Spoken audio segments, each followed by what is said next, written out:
You probably clicked on this with the word mental load to try and work out exactly what it is because your wife's been going, I just need help with this mental load. Well, we're going to break down the 3 layers of what mental load actually is. We're going to demystify this whole thing, all right? Take it out of the realm of the feeling and bring it into the realm of the practical so we can be better husbands. You're listening to Shut the Fuck Up and Listen, from boy to man to better husband.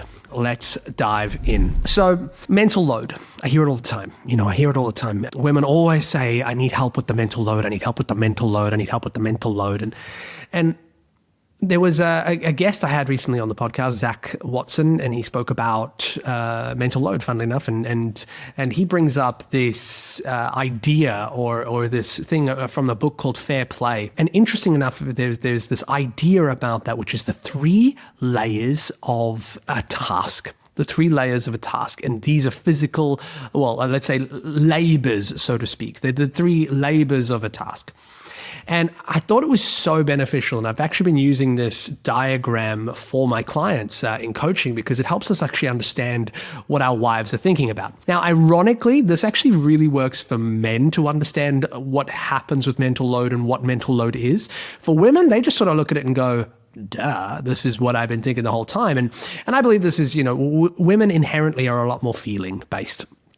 Where they're feeling based. It's whether they feel that there is a problem, and men it's achievement based. It's outward based, and so sometimes we say that it's more rational, and women sometimes hate when you say men are more rational. But in general, we tend to look for logic, right? We look for logic as ways to understand things, and the feeling gets brought down. So, breaking up mental load, or specifically the load of each task, into 3 specific loads, although I'm told that there are more, but let's not dive into that all the way right now. Let's just take it as 3 specific loads, really helps with identifying what's going on. So let's break it down. Number 1, the first labor or the first layer of a specific task is physical labor. So this will start making sense when I start bringing in examples. So I'll tell each step or each layer, and then we're going to give examples for each one.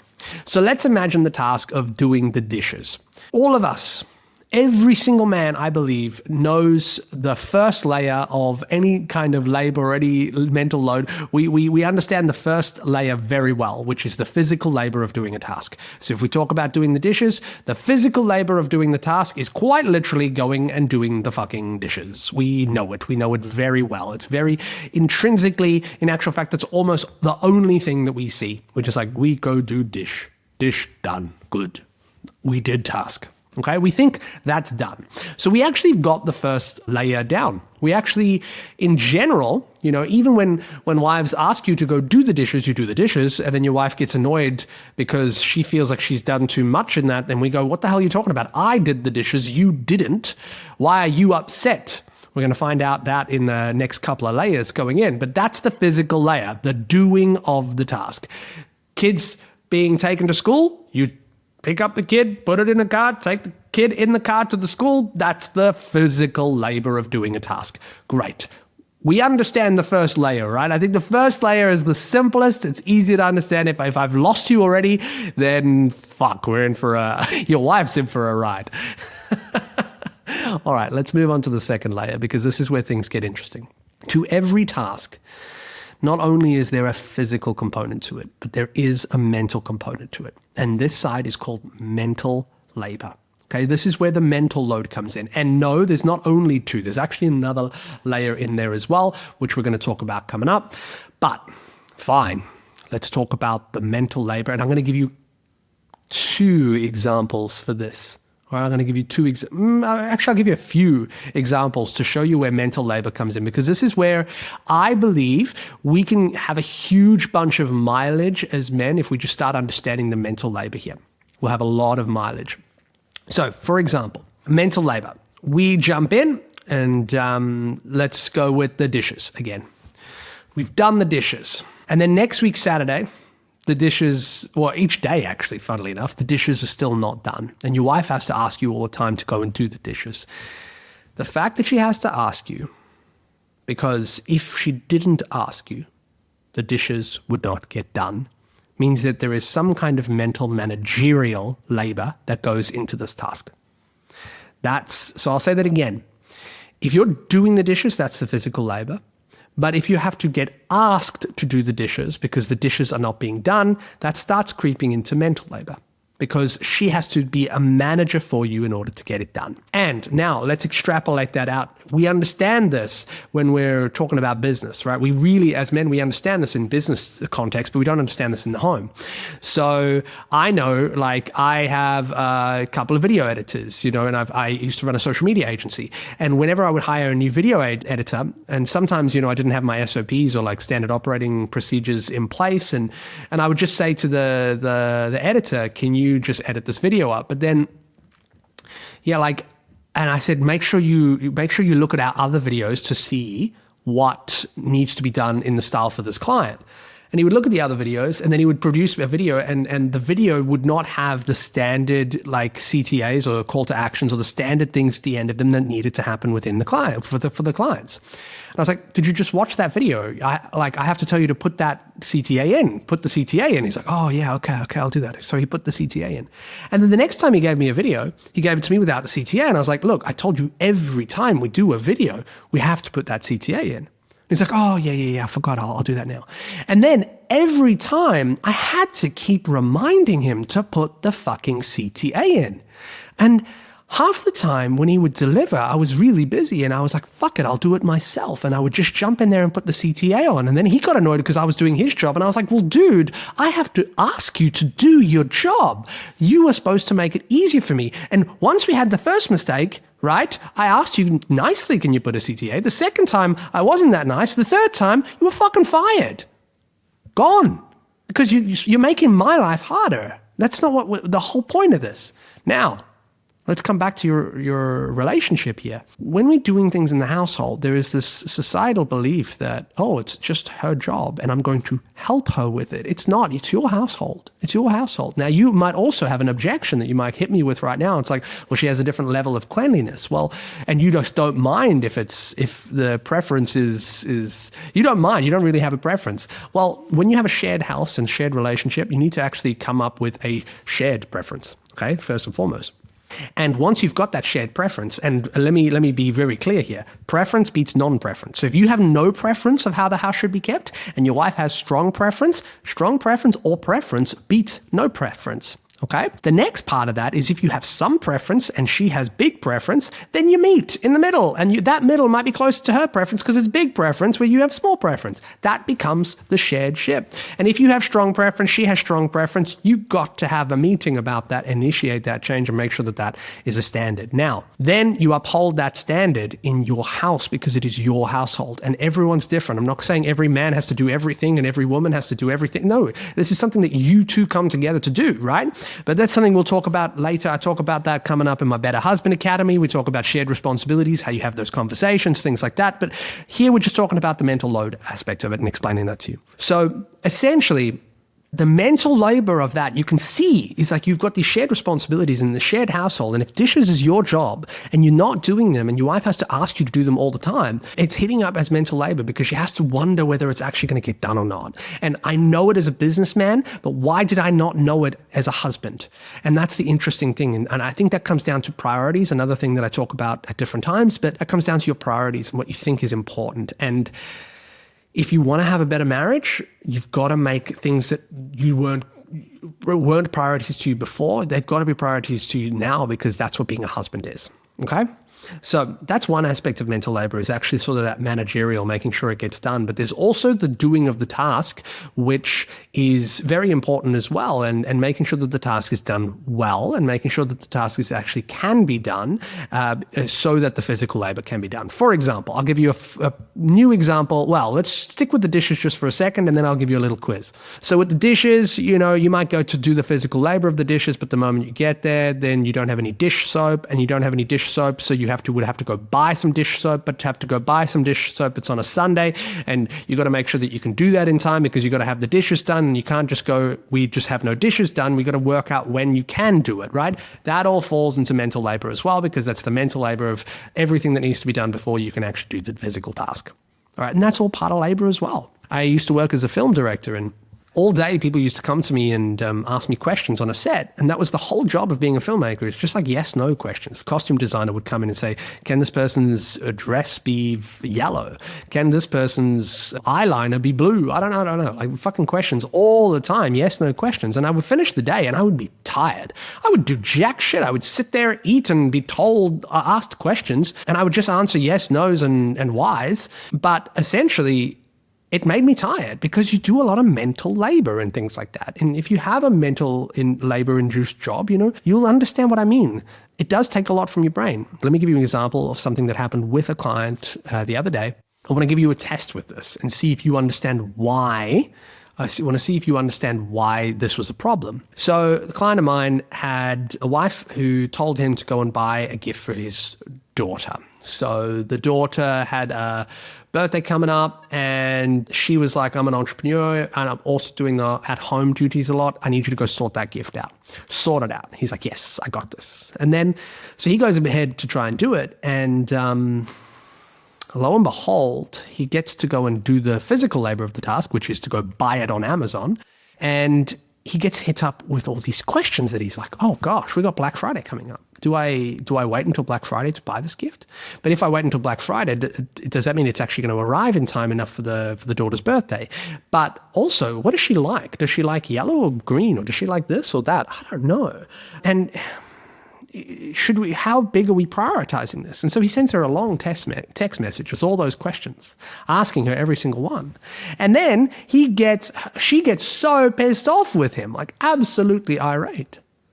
And then he comes to me and he's just like, Alessandro, why was she pissed off? Let's take a quick break. If you're listening to this podcast because things have been rough at home, the fights, the tone, the distance between you and your wife, well, then maybe you need to know something. The Better Husband Academy is officially open. It's a 70-day program where I teach you exactly how to stop the same arguments, drop defensiveness, repair resentment, and actually show up as a man that you and your wife respect again. These are real tools, the stuff that actually works with you and your wife in real time, in real life, not just years of talking in therapy in circles. The Academy doors are open for 1 month, and this is the only way to work with me for a long time. And once the doors close, they close, and I go all in with the men inside. So if you want to change things at home, join the Better Husband Academy now.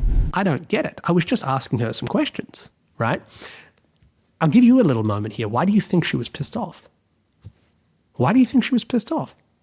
Well, as we've just discussed, he didn't if she wanted him to do the physical labor of the task, just the physical labor of the task, if she wanted that from him, she would have said, go and buy this gift for this price at this thing and make sure that it arrives for her birthday on this date. Do I need to explain the date to you too? Yes, her birthday is this day. Go and do it, right? That's her doing all the mental labor and telling him to do the physical labor. But no, she's asking him to do the whole task, which includes the mental labor aspect of it. It includes that. And so the reason he also asked her for all those questions was because it was hard. And why do you think she handed it to him in the first place? Because it had mental labor that she did not want to fucking do. So when a wife asks you, can you do this task? She's not asking you just to do the physical side of it. She's asking you to do all aspects of the task. All aspects of the tasks includes the mental labor side of it. I hope you see that. There is a lot more that goes into a task. Even the other day, I hope my brother doesn't listen to this, but he might. And if he does, actually, you know what? I hope he does listen to this. The other day, I went to hike a mountain with my brother. Arrived at the parking lot for it, and I needed to get the harness on my dog and fix our lunches for the pack. And I said, hey, can you organize the parking ticket? And the parking ticket was right next to the fucking car. And he gets to the parking ticket, and he's just like, it's going to need coins. And I'm like, yeah, do you have coins? And he's like, no. So I was like, okay, here's my wallet. Threw in my wallet. And he's like, oh, it needs the license plate number. And I was like, yeah, it's there. It's right in front of you. You don't need me to give you the license plate number. And then he was like, oh, I don't know if we have enough coins. And I'm like, trying to get a leash on a dog and trying to put a hiking leash around me and then sort out our lunches at the same time. And I'm like, Well, are there any other? And I'm already now doing the mental load from my side. You probably recognize this in your wife right now, and you're probably going, oh shit. The thing is, and because I do this work, I start seeing it, right? And maybe I'm a little bit more attuned to it now, and it's really good to be attuned to it because I can start seeing it in people like my fucking brother. And I was just like, whoa, dude, stop asking me these questions and fucking sort it out. Just sort it out. And halfway through asking whether I should come over because it doesn't have coins, because I don't know what to do around this thing. He goes, oh, no, it has card. Oh, but there's no insert. And I'm like, do I just tell him that it has like a tap? You can just tap. And then he tapped. All right. And then he's like, oh, found it. No need to come here. So the thing is, we might laugh, might joke, might whatever, but I used to be that guy. And I see very smart men like that as well in coaching all the time. They don't understand the mental labor of a task. They just think doing a task is doing the physical labor side of it, and it's not. There's a lot more to it. Okay. So those are the first two layers. We've got physical labor, we've got mental labor. What do we think the third layer is? This final layer of mental load or the layers of a task. The final one is emotional labor. Emotional labor. Now, what the fuck does this mean? Is this some kind of pansy thing? I might hear some of the guys say, "All right, so let's not be so." Fucking sometimes I talk shit on this podcast. Sorry. Let me not get off track. So essentially, emotional labor is. Every single task has an emotional aspect to it too. We know this. And if you're struggling to think about it, think about times where you really struggled with something. I had a client the other day who needed 40 minutes to get ready for our session. And he told his wife, like, oh, I need to brush my teeth. And his wife's getting pissed off because she has things to do. And he's just like, oh, I just needed the time. I needed the time because I needed to brush my teeth and this. And he's just not telling her the truth of it. But the truth of it, right, is the emotional labor of that task was, I'm really nervous to talk to Alessandro. And because I'm nervous to talk to Alessandro, I need time to get myself ready. And you can see straight away, that's actually emotional labor of a task. Sometimes a task is going to be a lot for us. And I don't believe that, one, on the man's side here, if you have emotional labor on a task, don't brush it off. Be honest about it. It doesn't mean that, your wife will be just kind to you fully and fully understand it, but she'll understand it a lot more than if you lie or downplay what that emotional labor is for you or for her, for that matter. So that was one aspect to it, is like, I feel like you probably have emotional labor to tasks that you don't think of. Two is emotional labor sort of comes in packages that you're not really sure of sometimes within a task. So for example, I know my wife sometimes people pleases more than me, and she really struggles with like tax people as well, to message them, and she's German, so she really likes things tax to be really sorted properly, and so even when it comes to tax time, to message our tax lady, when she was handling that within our shared roles and responsibilities, it would take her like an hour and a half just to write one fucking email, and I would be like, what's going on? What have you done? And she's just like, I've been handling the email. I was like, handling the email? Like, you started that 90 minutes ago. And then she'd get angry about it. And you realize that there's a lot of emotional labor for her on that due to all the stuff within her. Now, of course, number one way that we always move through anything, if you listen to this man or woman, is start living an examined life and start finding out the things that are taking you ages and that you get emotional about, start working through that. But if we don't want to go through fucking years worth of introspection and labor about this, we can also see whether one person in the relationship actually can handle something easier than the other, because that's fucking teamwork. So for example, when it means messaging our tax lady, that takes me a minute. And if I'm not sure about something, I get ChatGPT to write it, because I don't give a flying fuck. Just want to make sure that the information is right. And so once that's done, I can send that off in a minute, and that would take me a minute versus my wife doing it for 90 minutes. So if there's emotional labor in a task, you also get to learn who's got the most emotional labor in a task and who should do that then, right? And that's how you build fairness in a relationship too. The final aspect of an emotional labor is you might not understand the emotional toll that certain things take. A heartbreaking example for another one of my clients was, and I think this actually happens a lot in marriages that I see, especially when there are kids involved. There was a kid where the kid was sometimes doing things wrong. And when this kid did something wrong, the wife would come in and be really angry at the kid. And because she felt that the husband was not like co-parenting well enough with him. So she would come in and be like, you're welcome to co-parent if you like. And this client of mine was saying to me, like, that's got to be her shit, right? Like, she's projecting that onto me. I'm not going to shout at my kid. Like, that's not the way that I do this, right? That's the way that I do this. And I said, hold on for a minute. She only does that every single time that she feels like you're not parenting him. And then she overreacts sometimes and goes into a shouting mode with the kid. And then she says to you, you're welcome to co-parent. Okay, so let's pull this back a little bit. Could it possibly be that she believes that when you do not display any form of parenting, you're easygoing and you're going passive and you're in your passive nature and you're just going, I don't mind anything, right? Even with your kids, she knows that the kid needs a firmer hand with something, and so she does it the only way that she feels that she knows how to in that moment, which might be a little bit too heavy-handed. But then she's got the emotional labor, here it comes, of feeling like she's the only one who's the bad guy to the kid. She's actually always has to be the bad guy because you will not step in at all. And so she has to do it that way. And you don't really care. And there's an emotional labor that comes into that, thinking like, oh my gosh, I'm always the one who has to be the bad guy to our kid because you will not be a parent to this. And that's a huge emotional labor that comes into the task, and it probably colors her stress. And when her stress goes high, then she's going to be more critical. And that is going to hurt the child, but it's also going to hurt your relationship, and it's going to hurt everybody involved.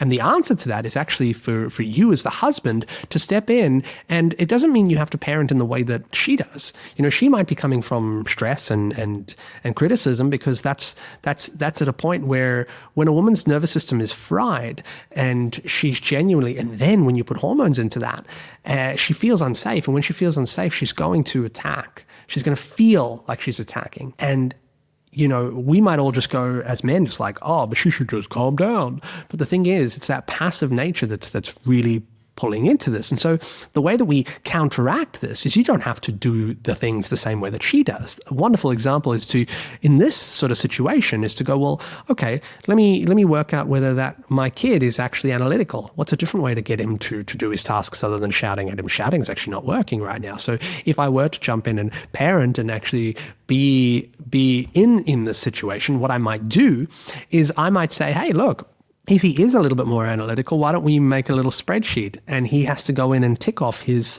times that he does the task properly each night, like if it's brushing his teeth or whatever. And I am going to be the one as the husband who makes sure that gets done, right? Every single night, because I care about that. And that's how I would parent it. And so he didn't have to shout at all. He can actually jump in with an analytical approach and make sure that the kid doesn't miss a day and turn it into a game. And yet that is also co-parenting. And then the wife doesn't feel like she has to be the one that does it all the time, okay? And that is always team thinking and things like that. But emotional labor is really huge. Emotional labor is really huge on this. It's often overlooked. So don't overlook it. Don't overlook it. So how do you stop being passive? How do you take initiative? How do you deal with all of that sort of stuff? That's the sort of stuff that I deal with in my emails every single Saturday for free. It's like how you can step up on being a husband without years worth of therapy. But I've also got in January a Better Husband Academy coming out, which I'm very excited about. So that starts January 3rd. So anyway, everyone, hope you enjoyed that mental load thing. If you like, my suggestion with this is like to really just ask yourself, like even write those 3 down on a piece of paper: physical labor, emotional labor, mental labor, and write out all the ways that you can step up in those 3 areas in your life, in your family today.